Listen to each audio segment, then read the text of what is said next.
Assassins, we are finally heading to Japan. After years of hoping and wishing we could become samurais and ninjas, that reality is closer than ever before. My name is Kodiak, this is Legacy Gaming, and today we're diving into Assassin's Creed Shadows for the very first time. Here we are, 1579 Japan, right before the Edo period.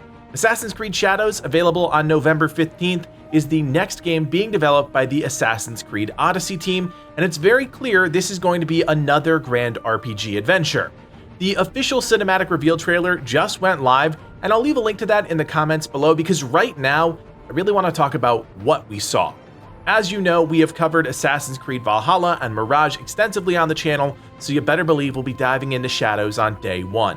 I'll admit I am a fan of Assassin's Creed. Always have been, probably always will be. And while the game has certainly changed, ebbed and flowed over the course of the series' lifetime, the recent reveals for games like this, Assassin's Creed Shadows, and codename Hex, have me really invested in the future of the game. In the first few seconds of the trailer, we're introduced to our first main protagonist, the shinobi Naoe. In a flashback, we see her peaceful life before war, where she honors customs and traditions. It's here where the trailer sets up the real conflict in the game, unification. This is rooted in some real history because the unification of Japan was at the center of great conflict throughout its history. Leaders trying to unify the varied and diverse clans and tribes of the country only to end up going to war. The game looks to be taking the bloodiest parts of that history and thrusting them front and center because as Naoe is meditating, she sees her village burning in the background. In the next scene, we get a sense for that bloodshed, but also Naoe's part in all of this as she rushes in at the last minute to fend off the attacking warriors. It's here where we get a sense for who Naoe will become, not the biggest fighter on the field, but one who will do anything to defend her people in that sense of tradition and honor. It's also clear that she's skilled, even at this point, and although she's overwhelmed by sheer numbers, there's no doubt she has prowess. On the banks of the river, we get this epic split screen, and while this looks to set up our big bad, it's actually a fake out because the samurai you see here is Yasuke. Based on a real historical figure, this legendary black warrior is steeped in mythos, although the story seems to be adjusted to fit the narrative of AC Shadows. In the underlying VO, we hear Yasuke say, "You are still a frog in a well who knows nothing of the sea," and it's clear he's actually talking to Naoe here. As the voiceover continues, we see ships in the harbor, and Yasuke talks about how all of the ships are from the River of Greed, and as he says that, we see a new character, Oda Nobunaga. This is actually who I believe is going to be the big bad of this game. We see this ominous-looking samurai helmet behind him here, and in the very next scene, amongst a massive army of bad-looking dudes, we see Nobunaga now wearing his full samurai armor.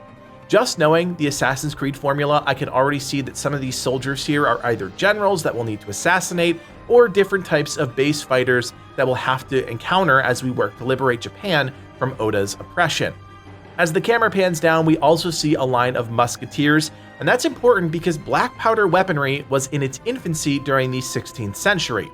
Obviously, no one wants to play an Assassin's Creed game where guns are everywhere. That would remove such a massive element of the action, but the idea of single-shot, long reloading black powder weapons could be a lot of fun.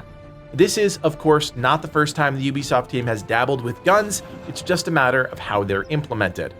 As the dust clears from the rifle volley, we see Yasuke again, and at this point, he's still on the wrong side of the conflict from a good versus evil perspective.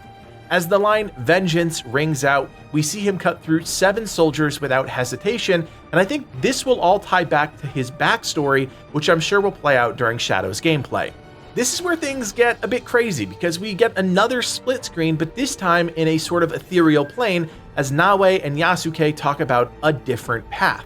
I did some quick digging, and IGN did confirm that both Naoe and Yasuke will be playable characters throughout Shadows.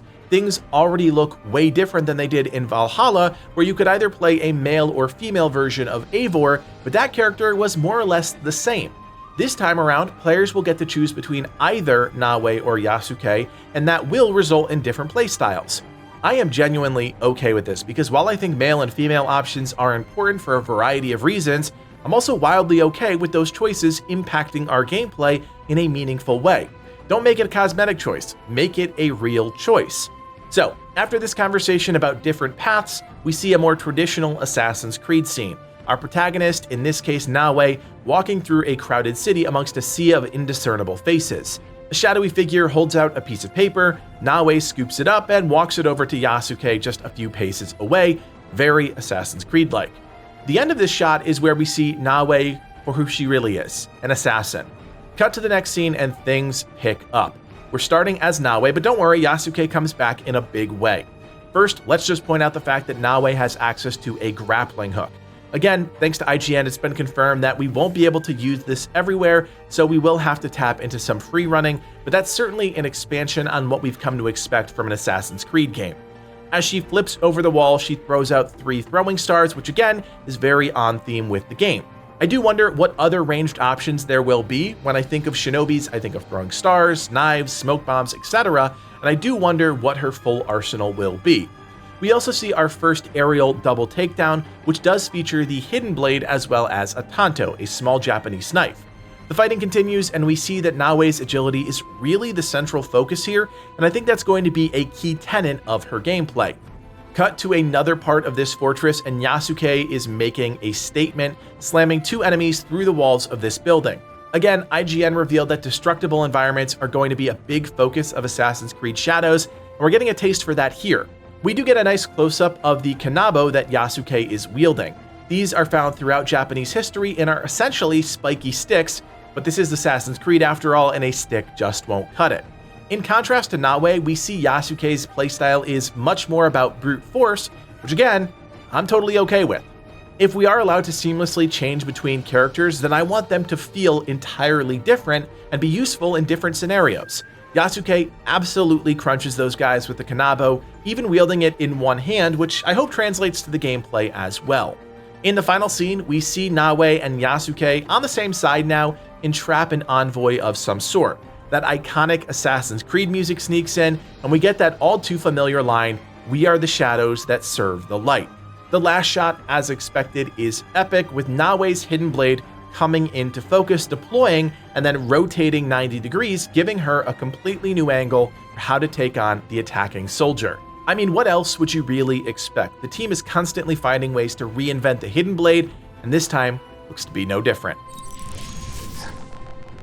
Look, Assassin's Creed Odyssey is still held to be the pinnacle of the more RPG-style Assassin's Creed games, and with that team spearheading what I can say is the most anticipated setting for a new AC game, I think we're in good hands. We know that the experience can be bloated with too much content that goes nowhere, but already the team is doing a few different things which I really like. I think the biggest takeaway from this video is that Naoe and Yasuke are 2 independent characters that will play differently, and that's something we have not seen in an Assassin's Creed game. I am really curious to know how their progression systems are going to work.